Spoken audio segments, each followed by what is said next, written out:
आज गेलं तर तो काकाच्या लग्नाला, पण तिथं गेल्याच्यानंतर पोट्ट्याने तिकून याच्या ती गाडीमध्ये अंदर टाकता टेबलच तोडून टाकणार रे बाबा. पण तुम्ही काही असे म्हणून पाहिजे मी सर्व तुम्हाला पहिले पण सांगतो होतो, पण तुम्ही जर आपल्या आयडीला फॉलो नसेल केलं तर करून घ्या रे भाऊ. तर काय म्हणता पोट्टे, सकाळी मस्त बाहेर बसून होतो वाट्यावर मोबाईल किचाडत. तेवढ्या तर साध्या म्हणे अबे गौऱ्या म्हणे आपला अत्तर खतम झाला म्हणे. मी आम्हाला काहीच नाही का म्हणलं आपल्याला लावायला. तो म्हणे नाही. मग काय चाबिली गाडी घुमली, सरे कडमात निघून आलो. कडमात लागते त्या प्लेवरचं अत्तर घेतलं, सरे घरी निघून आलो. घरी आल्यावर पहिले तर तयारी केली, सरे प्रकट झालो आपल्या लग्नाच्या ठिकाणी म्हणजे शंकरपूरले. आता तुम्ही म्हणसान या आदेश कोण आहे? या आदेश शुभ्या मामाचा पोरगा. आता तुम्हाला पण माहित असलं पाहिजे ना नातेवाईकाची जानकारी. मग आम्ही तर एवढं मेकअप केलं काही बोलायचं कामच नाही, पण ते काही व्हिडिओमध्ये दिसून पडत नाही. पण ते काही तुमच्या कामाचं नाही, ते जाऊ द्या. खुर्चीवर बसू बसू काही आपली एका ठिकाणी टिकण्याचं सर टेजवर चालला लावलं. तेवढ्याच पोट्टे म्हणे आम्हाला पण घेणार म्हणे त्या व्हिडिओमध्ये. मी म्हणलं आपल्या व्हिडिओमध्ये फुल जागा आहे म्हणलं, अशा आपल्या पोट्ट्या बट्ट्या येईल. मग ते पण आपल्या व्हिडिओमध्ये घेऊन घेतलं. तेवढ्यातच इकडे लग्न चालू झाली. इकडे लग्न लागलं काही वेळात.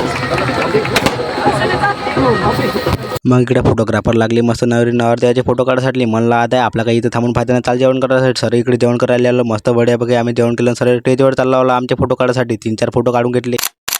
तिथून तिच्या गावातल्या शाळेमध्ये चालला लावलो. अगदी तिथं पडद्याचा मांडवा आणि एवढी मोठी वरून भला घाम सांडल्याचे तर खाली. तेवढ्यातच मग जैन शंकर आला. तो म्हणे आमचे पण ते म्हणे 4-5 फोटो काढू. मग त्याचे तिचे फोटो काढून दिले आणि तेवढ्याच कुण्या पण आला राजा. मग तिथं काही वेळ टाइमपास करून मंडळावर म्हणजे चालला आलो. आता टाकणं होतं आपल्याला गाडीमध्ये अंदर, सगळे पोट्टे बिल्ली गाडीमध्ये अंदर टाकण्यासाठी. तेवढ्यातच फक्त आता या टेबलची बारी होती टाकायची. ह्या टेबल टाकता कशी तरी तिची पाठीच निघली राजा हाती. मग असं तर तिची पहिले तर तिची पाठी देऊन दिली, अंदर टेबल देऊन दिला. घरी जाऊन तोडताय शिदी म्हणलं. मग होतं तेवढं चिल्लर त्याला ठोके टाके अंदर घेतलं गाडीमध्ये टाकून. तेवढ्याच भेटला नवरींचा भाऊ. नवरदेव लागते बाई माया काका, नवरींचा भाऊ लागन मग आजपासून माय मामा. मग इकडे गाडीला दिलं घराकडे पाठवून आणि म्हणलं आम्हीच का करू म्हणलं इथं थांबून. मग आम्ही निघलो घराकडे जायसाठी. आता म्हणतो तुम्ही या मनातलं कोणी म्हणताल तर बाई आपल्याच गावातलं दलिंदर. आणि संध्याकाळी टाइमला आलता बँड जरासं रांगून पाहतो का नाही तर बघी पण दिसली होती राजा तिथं. आज तर फुल मावलंच करावं लागते म्हणलं. चला जर पोट्टे आजच्यासाठी एवढं आता बसतो आम्ही इथं ना, तर उद्या पुन्हा भेटू अशा पुन्हा एका पुढच्या व्हिडिओमध्ये. तोपर्यंत तुम्ही घ्या आपल्याला फॉलो करून.